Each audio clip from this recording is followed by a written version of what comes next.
2024 is home to some major additions in the theme park industry, but nothing comes close to anticipation of the reimagining of Top Thrill Dragster, Top Thrill 2. Ever since shutting down in August of 2021, the theme park world has been waiting to see how Cedar Point would be bringing a next generation version to life. Finally, in May of 2024, we got our much anticipated answer for the world's second tallest and third fastest roller coaster. Is Top Thrill 2 reliable? With a longer cycle time, is the capacity worse? And the number one question on everyone's mind, is it better than Top Thrill Dragster? Now, let's dive into a deeper view of the insanely anticipated Top Thrill 2.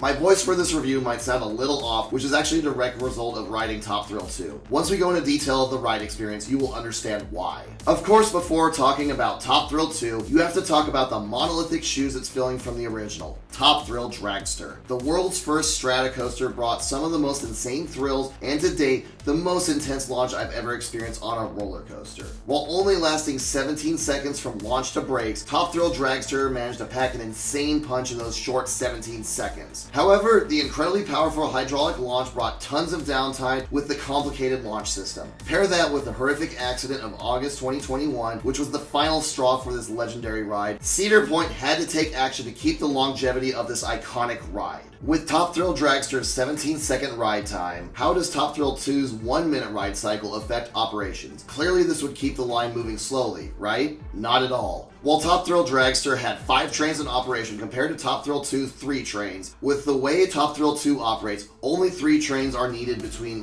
1 loading riders, 1 unloading, and 1 completing a ride cycle. Top Thrill 2 managed to get an impressively hourly ridership thanks to the trains holding 2 more passengers. But also the ride cycle time is about the same once you factor in this next point. While Top Thrill Dragster only took 17 seconds, the launch system required about a minute to recharge before launching the next train. Top Thrill 2 is able to advance the next train once it crests over the top hat, which takes about 45 seconds from launch sequence beginning. Combine this with the fast operations of the Top Thrill 2 crew, along with theoretically a much more reliable ride, and Top Thrill 2 should be able to pump out way more guests in a given day than its predecessor. Now let's get into what truly matters, the ride experience. One thing Top Thrill Dragster excelled at was the pre-launch buildup. Top Thrill 2 takes a different approach while still nailing that amazing vibe as you make your way up to the launch track. The second you dispatch out of the station, the music revs up, pumping the riders along with everyone looking from the sidelines. If you pay close attention, you can hear the music fade out with Ready to Go from Republica, which, if you're a fan of the original Dragster, gives you a nice nostalgia boost and a phenomenal way to pay homage to the ride Top Thrill 2 is replacing. Take a quick listen to the subtle fade out. The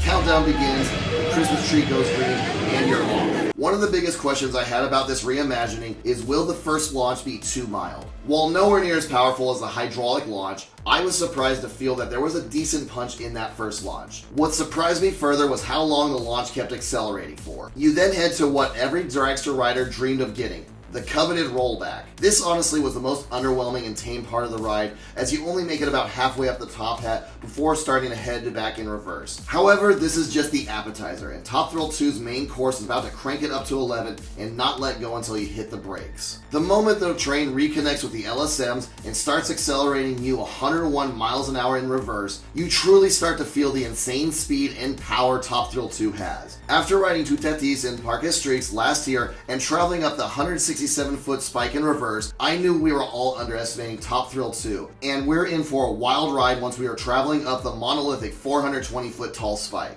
The positive G's crank up as you race for the sky, watching the ground shrink below you. It is truly awe-inspiring seeing the massive power tower look tiny beneath you. You get amazing floater airtime as gravity takes back over and you start screaming back towards the launch track for a third and final time. The LSMs kick in as you fly down the track at 120 miles an hour and then hit up the original and mammoth top hat. After flying over this top hat many times in the past, I was shocked at how much ejector airtime you get flying over this thing, especially in the back row. Just as you get back into your seat from the crazy ejector, you slam back into the side as you spiral down towards Earth, faster than ever. You finally fly past the finish line and hit those magnetic brakes, bringing this insane ride to a close. I do not get intimidated by many roller coasters out there, but Top Thrill 2 is honestly terrifying in the best way possible from the spike to final brakes. I managed to get 3 rides over opening weekend, 2 in the back and 1 up front. So what is the best row to ride in? There is nothing like feeling the pure power and speed of going 120 miles an hour with nothing in front of you. However, I personally feel the back row is the best overall when you are heading up the furthest up the spike and a little stronger ejector airtime over the top hat, and then spiraling back down was also a little bit more intense in the back.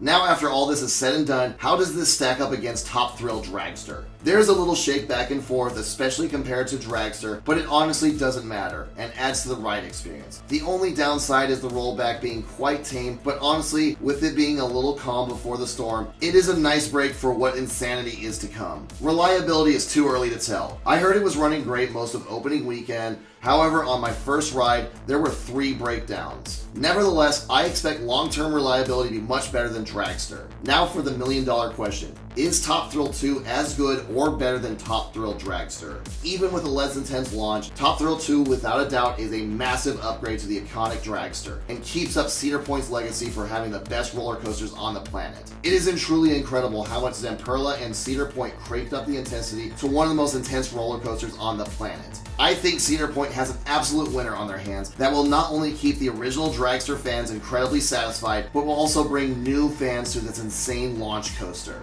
Thank you for joining me on my review of Top Thrill 2. If you enjoyed the video, be sure to like and subscribe to Park Productions for more reviews, trip reports, rankings, and much more.